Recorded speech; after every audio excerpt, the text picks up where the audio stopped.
Hey there, I'm Zachary Quinto, and I am in studio with The Hollywood Reporter. Let's talk about NOS4A2, AMC's new high-concept horror series. High-concept horror series, yeah, sure, okay. Have you heard it called that before? High-concept horror series? I've called it high horror before, but I've never heard it called high-concept horror. I wanted to talk to you about showrunner Jamie O'Brien said, "I can't imagine anyone else playing Charlie Manx."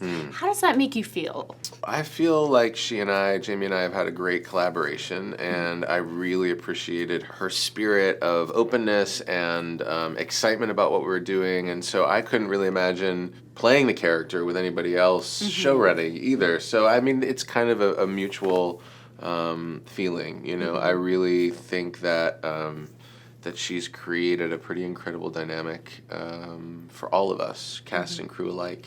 And that's always what you want when you're working on a TV show. You know, it really starts with the showrunner and trickles down into all departments and affects everybody that's contributing to the show. And she's done an amazing job of incentivizing everybody to show up and do their best work because they care about what we're making and believe in the stories that we're telling. And so it's humbling. I feel grateful that she said that, and I feel the same way about her. When you're playing a character like Charlie, when you find out about the amount of prosthetics that you might have to do or makeup to get into character, is that a hindrance or do you get excited about that? Well, with this job in particular, I got excited about it because it was something I was looking for in some way or another in my work, whether it was to be able to immerse myself into a period piece or, or in this case, immerse myself into a physical transformation. I hadn't had that opportunity, and it was something I was hungry for. And it was one of the things that drew me to this role in this project. Because originally I said no when they first called and asked me to do it. You know, I've done sort of archetypal villains in the past. Is this your third serial killer? My third serial killer. Which is so weird because I like to think I'm really nice, but maybe I'm not. I don't know. It is my third sort of archetypal villain, serial killer. Yeah. And I imagine probably my last for at least a good long while. But they were like, well, just read the scripts, because one of the other great things about this show is that all 10 scripts were written before we started shooting, which is such a gift in television, which you almost never get, and so I read 6 scripts, in conjunction with the invitation to join the show, and I thought they were really unexpected and exciting and compelling, and they drew me in, and I was really into them, and then I talked to Jamie and understood why. And so that combined with this opportunity to transform in a way and work with Joel Harlow, because once I said yes, I was like, look, we need to get the best of the best to do the special effects and makeup. And I had worked with Joel on the last 2 Trek movies, and I just felt like, he's so talented and has such a great spirit also, and to be able to design the look of Manx with him was really fun. And anyway. So for me, it wasn't a hindrance. Is a long answer to a short question. It was something that drew me into it. There are a couple of things that stand out to me after seeing I saw the first 6 episodes. Oh, you did? I've only seen the first one. It's kind of, it's amazing. Good. But there's a few things that stuck out. Like, one of the things was a mindscape. Can you explain what a mindscape is? An inscape. Yeah, inscape. Basically, in the world of the show, there are people who are called strong creatives, and these people possess the ability to somehow transcend the boundaries between reality and imagination. And on the other side of that boundary, in the world of imagination, exist these actual physical locations called inscapes. And these people possess the ability to create and manifest tangible places out of their own imaginations. And Charlie Manx is called Christmasland. It's a twisted and warped amusement park where he takes and deposits the kids that he abducts from their parents who he deems neglectful or abusive. His whole belief and feeling is that he's intervening in these kids' lives and preventing them from evolving into derelict adults. But what he doesn't really account for is that in the journey between where he gets them in the real world and where he drops them in the Inscape land, he drains them of their life force and their souls, and they become these kind of empty husks of themselves, these sort of vampire children who then live out the rest of their days in Christmas land. So it's warped and twisted and dark. It gets dark. It's dark in there. Do we ever get to see Christmas Yeah, land? oh yeah, we do. Oh boy. Yeah, we do. Later in the season. Yeah. I'm like imagining one of those like all year round Christmas stores. Well, it is kind of, I mean, I think part of the fun of launching the show in the summertime is the incongruity of like, wait a minute, why is it, this whole Christmas, there's a whole Christmas music anytime Charlie Manx is around, Christmas land, candy canes, But it's not Christmas time. It's not Christmas time. So there's something off about that, which at first I was like, why isn't the show premiering in like November, but I think it's to preserve the integrity of Christmas. Like we don't want to corrupt people's feelings about it. Because in the show nice. it's really, you're welcome. It's really dark and really pretty brutal. Yeah, it is. I mean, do you think that there is a lot of television right now that is rather dark, and this is definitely going to be thrilling to people who are into dark television. Do you think it's kind of a reflection of our times that people want to be scared so badly? I think people want to escape. I think people want to escape the fears in their lives that are very real.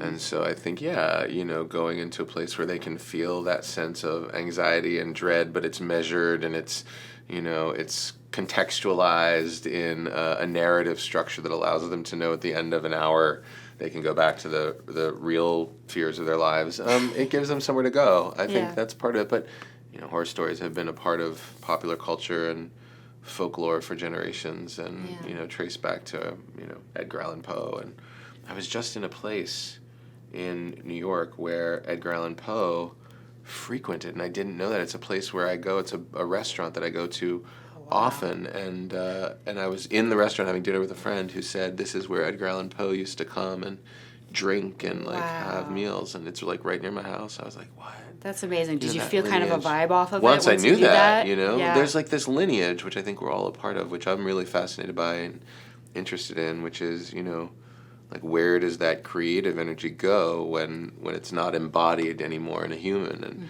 I don't think it just leaves the earth. I think it's sort of like we're all serving that in different ways. And just the way Joe Hill, who wrote the book on which NOS4A2 is based, is Stephen King's son, and I never knew that Joe was Stephen King's son until this. I mean, I never knew his writing until this opportunity. And to get to know his voice, which is so sort of adjacent to his father, but so singular and unique in its own right. I'm so inspired by that, and what he carries forward, but what he makes his own is really inspiring. So that lineage of storytelling in this genre is something I think is really kind of delicious. Yeah, and there's a really fun Easter egg for any Stephen King fan. Yeah, in the map. The map. Right. There's a moment in the show when Charlie Manx unfolds a map of the United Inscapes of America. And Pennywise Circus reveals itself. I think people will catch that if they're looking for it. There are some parallels, I think, between Charlie Manx and Pennywise. There's a car that's really involved, a huge part of this show, and is kind of a character in its own right, which I think has this parallel to Christine. And, there are these overlaps and echoes of Joe's dad, but totally in its own world. He's able to take that. He's able to take that lineage and carry it in his own direction, which I respect a lot. I think he's a phenomenal writer. I'm really grateful to work with him. Are you a fan of any of the old horror movies during the classic film era, like the Lon Chaney or Bela Lugosi movies? I mean, yeah, I'm a fan of what those guys were creating and how innovative they were and how they pushed the boundaries and the envelope of the time to tell stories in a whole different way and transformative. And I think that's all. I think that's again a part of this lineage of storytelling. But I didn't really go to any of those for guidance. People were like, "Did you watch the original NOS4A2?" And I was like, "Well, no, because it's not the same thing." But I tend to like to be inspired by those things independent of projects that I'm doing that might overlap with them. You know what I mean? Does that make sense? I'll watch stuff like that, but not if I'm doing like Right. a project that is sort of in that same wheelhouse. Yeah, it must be difficult. I mean, you tend to dip your toes into some pretty heavy fandoms, and people can get real nerdy about that sort of thing. People have a lot of time in their hands. Between Right. They do. It's They true. like to look for things. They like to feel connected to their stuff, which I respect, and we wouldn't be sitting here if they didn't. So Right. I'm This is grateful true. for that. At the same Absolutely. time, there's only so much that I can do. I can't shape someone's opinion of something. I can show up. I can do good work. I can be a part of projects that I believe will resonate for audiences. But once my work is done, my work is done, and I think I've developed a pretty consistent relationship of being aware of that, which is Yeah. like I can't get too wrapped up into what fans think or feel about something because ultimately there's nothing I can do to change it. So all I can do is focus on what's in my control and what I Yeah. can contribute to, and that's generally the work itself. Yeah. Speaking again about being a villain, the cover of the Hollywood Reporter this week is a quote from the Round Table saying that they prefer the men prefer to play the bad guy rather than the good guy. Is that true for you? Do you prefer villain roles or? I'm less interested in where a character falls on a moral or ethical spectrum than I am in how complex or fully fleshed out or multidimensional a character is. Yeah. For some reason, I've come back to these kinds of roles a number of times, especially in television. I'm happy for the experiences, but I don't look for them necessarily. They kind of gravitate toward me for unknown reasons, but I'm open to it, certainly. I think for now, Seiler, Thredson, Manx feels like a good trifecta. So I'm definitely interested in exploring other territory, like consciously, actively. Please don't ring me up to like wield a knife or telepathically slice someone's head open. Right. And speaking of the unknown, can you tease out the next season of In Search of? Oh yeah. Speaking of the unknown, good segue. We're doing a second season of In Search of. Bit of a different format now. The first season, I was so lucky to be able to travel all over the world. We took like 4.5 months. We went to Australia, we went to the UK, we went to Greece, we went to Italy, we went all over the United States, went to, amazing locations and really dug deep into Morocco, really dug deep into some cool ideas. Unfortunately, my schedule doesn't really allow for that, and I think we were like, we want to keep telling these stories, but we need to find a more manageable way to do it. So we are doing a second season. We're doing 8 episodes, and I'm excited about it. I think it'll be a cool continuation of exploring some Hallmark mysteries, like the Loch Ness Monster, and some legends of the Bible, and for me, it's a little bit more manageably fitting into my schedule, which I think is important too when I'm doing those kinds of ancillary projects that I'm interested in that I want to keep going with, but I need to find ways to contextualize them. So it should be cool. I don't know when we'll air them, but we've shot a few, and hopefully in the next 6 months we'll hear more about it. And then last question to you. Everybody's very excited about the boys in the band. Oh, okay, that's not what I thought. Okay, good, yeah. What were you I gonna? don't know. Go ahead. The boys in the band. Yeah. Can you tell us a little bit about